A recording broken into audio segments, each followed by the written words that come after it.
Hello, everyone. I'm AT Storm Track meteorologist Austin Haskins. We continue to deal with our storm system that is bringing impacts to western Wisconsin. We had rain during the day yesterday, especially in the afternoon and evening. That eventually changed over to a slushy snow, and now we're continuing to see temperatures dropping below freezing, and that is going to be continuing to lead to some pretty poor travel across western Wisconsin. The bulk of the snow has really been west of Menominee and Bloomer. That's where some of the heavier snow rates have been. Haven't really seen a ton of snow in Eau Claire as of 7 a.m., but we still could pick up some additional snow, and the rest of western Wisconsin could see some additional accumulation through about midday today, as the low this morning is over northern Illinois and will continue to move over Lake Michigan into lower Michigan and eventually out of here later today. Winter storm warning does continue for the rest of the area. It goes till 3 p.m. for most of the area, but for Buffalo, Trempealeau, Jackson, Clark, and Taylor counties, it will go till 6 p.m. tonight. Now, while the snow will be coming to an end by the time we get to midday or so into the early afternoon, the biggest reason why that we're going to continue to see the warning go as late as it is because of the wind, because we'll still have a little bit of snow flying, but the winds will still be strong that allow for some blowing snow and even a little bit of drifting in spots, especially in those open areas. Could have gusts up to 40 to 45 miles per hour.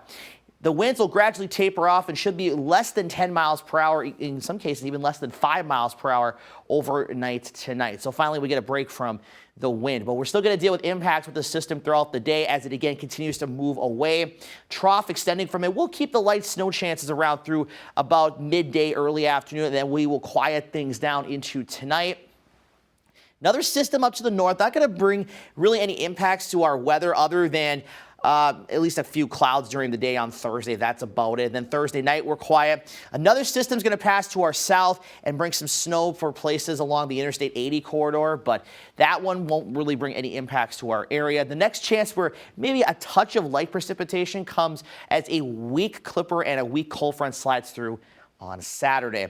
So here's a closer look at our area. Again, here's 9:30 this morning and still some snow showers around. What we're watching is an area of snow out to the west that will gradually kind of move back to the east. We're seeing it kind of go from east to west as we're on the northern side of that low, but eventually it'll move back to the east. But whether or not it will maintain its intensity remains to be seen. But by 1 o'clock, most of us should be done with the snow, maybe just a couple of flurries here and there. The bulk of the snow east of us and then also up to the north, mostly up to the north, that is going to be some lake enhancement there. And then this evening we will quiet things down. We'll gradually clear the skies out. Tomorrow's looking to be a better day with less wind and sunshine, so that should start to allow for some of that melting of the snow. But keep in mind though too, we're still going to probably have some travel issues, as I'll talk about here in a minute, because with temperatures going above freezing, the stronger sun angle now that we're into March, and temperatures going above freezing during the day will help melt some snow, but then at night, we may see roads get a little bit icy or at least some untreated and elevated surfaces with that melting. So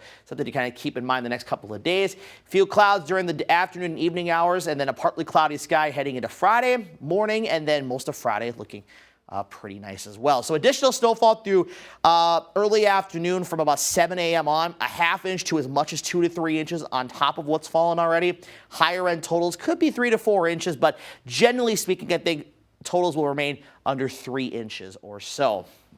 Now, the travel forecast, high to almost major for impacts this morning because, again, temperatures are below freezing and those roads that are slushy with snow are starting to freeze a little bit too. And, of course, in areas farther west, we've had more accumulation. Now, I do think we'll see some slight improvement as the day goes on into tonight, but keep in mind temperatures tonight are going to be down in the teens, so we're going to have to kind of watch out for maybe any untreated roads to become rather slick and icy. And again, the biggest impact today is with the snowy and slushy roads I mentioned and those strong winds and also reducing the visibility with some of that blowing snow around. So again, try to avoid travel if you can today, but if you must travel for work or an emergency, whatever it might be, please be careful and give yourself some extra time on those roadways today. The good news is, though, is we have nicer weather on the way. As I mentioned, tomorrow and Friday looking pretty good with highs in the mid to upper 30s. 6 p.m. sunset for tomorrow going forward. That'll be pretty nice as well. And of course, that'll go to 7 o'clock on Sunday as we spring forward an hour. Temperatures are going to be warming up as we go through the extended forecast.